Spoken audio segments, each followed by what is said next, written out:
Today in America, an average of 15 people are murdered at work each week. Workplace homicide has become a frightening reality for many. To better understand the scope of this tragic trend, the United States Postal Service sponsored a major symposium on reducing workplace violence. Business, labor, government, and community leaders met in our nation's capital to begin the process of finding solutions to this serious problem. Keynote speaker, U.S. Surgeon General Joycelyn Elders. This symposium on workplace violence, a growing problem, a phenomenon in America, addresses yet another way in which violence is permeating the fabric of our lives. We must reach out in our community and in our workplace to all of those who are at risk and take responsibility and use our resources to bring about change. As the nation's largest civilian employer, the United States Postal Service is extremely concerned about the incalculable human cost of violence in the workplace. Several incidents involving postal workers have caused terrible suffering for employees, their families, friends, and co-workers.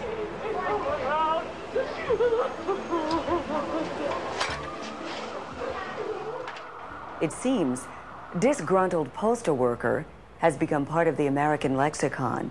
But is that true? Are postal workers more violent than others? Dr. Michael Mantell gives us the answer. The United States Postal Service, and I'm not here as an apologist for the Postal Service or for that matter for any other organization, but I've got to tell you that I believe that the United States Postal Service has gotten a bad rap. The data in terms of number of worker deaths per 100,000 in the United States Postal Service is actually less than the national average. If postal employees are less violent than average, just how violent is the national workplace today?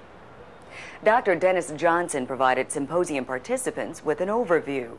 As Americans, we go to the workplace to earn a living, to have a home for our families, to educate our children, and hopefully to at least maintain, if not enhance, the quality of our lives.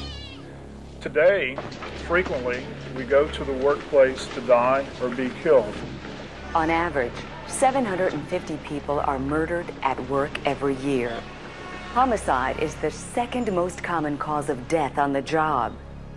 It's the #1 cause of death for working women. And that's only the tip of the iceberg. For every murder, there are scores of non-lethal violent incidents in the workplace. Today, no company and no area of the country is immune from this problem. The increase in violence reflects a changing society. Ever since the Industrial Revolution, men and women have felt the pressures of work life. Today, continued changes have left the American worker feeling increasingly vulnerable. The economy is shifting from a manufacturing base to the information age. Companies now compete in the global marketplace. New technology is introduced at a dazzling rate of speed. Our lives seem more hectic every day. It's not surprising that 1 in 4 individuals say the most significant stress factor in their life is the work environment. Gender also plays a part in stress management. When the trials and tribulations of everyday life build up, women tend to become depressed and often seek counseling. On the other hand, men are more likely to become aggressive and possibly violent. When an individual crosses over the line into violence, a clear picture emerges of these troubled souls. More than 97% are male, 35 years or older. They're often withdrawn, have few social supports, and feel disconnected from society. Their self-esteem and identity seem to depend on their job. And when that job is taken away or threatened, the resulting stress may be too much to handle.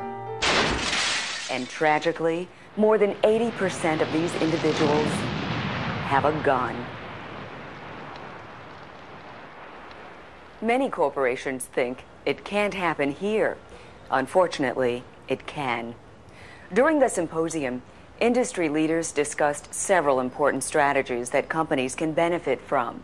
If you do not have an emergency response plan, put that at the top of the things that you're going to do to get your team and your company back in order. It must have as its priority violence in the workplace. We need to have an emergency preparedness plan in all workplaces so that you know how to respond when something occurs. Many in corporate America have established committees to address strategies. These committees typically are comprised of representatives, first of all, from security, the medical department, employee assistance programs, employee relations, communications, safety, and labor unions.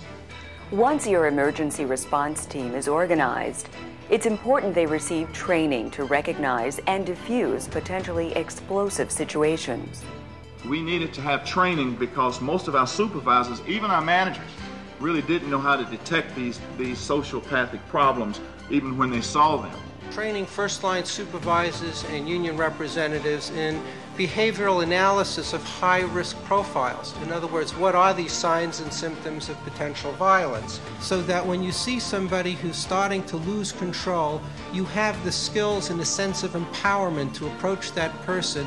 After recognition of the stressed-out employee, it's also very important that they have a place to get help. A strong employee assistance program, or EAP, can provide the professional counseling needed to survive drug, alcohol, and emotional problems. Dr. Dale Massey talks about this commitment to employees. I think the Postal Service deserves a tremendous amount of credit. They are about to embark on one of the most unique experiences in the EAP area. One of the major breakthroughs is they are going to be offering up to 12 counseling sessions. There's not another EAP in the country that I know of that is going to go that far in providing assistance. In other words, life crises, depression, anxiety, marital divorce. Don't let these things fester in the workplace till they erupt. Along with looking at the behavior of the individual, companies must also take a long, hard look at their organization's behavior or corporate culture. Too often, a very authoritarian managing style creates a dysfunctional work environment, which is not only unproductive, it can nearly destroy a company from within. But symposium participants agreed there is an opportunity for change.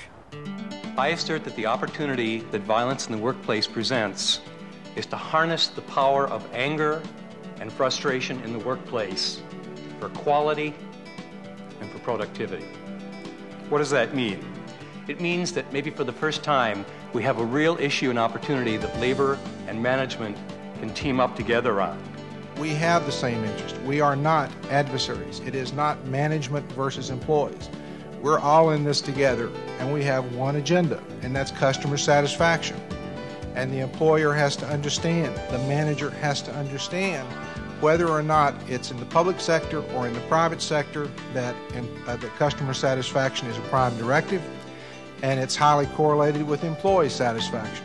The Postal Symposium was an important step toward evaluating the causes of workplace violence and proposing remedies.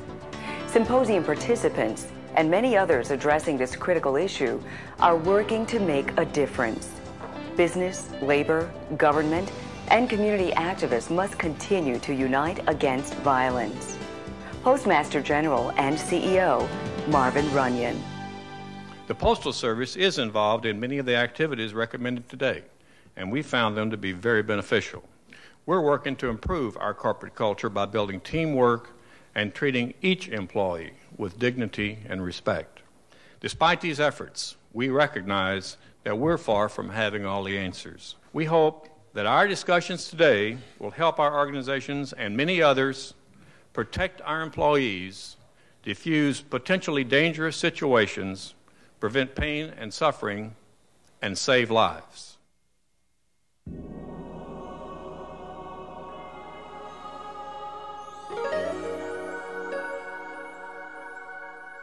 As we go back to our homes, our schools, and our workplaces, Let's work to stop the violence for ourselves, for our society, and for our future.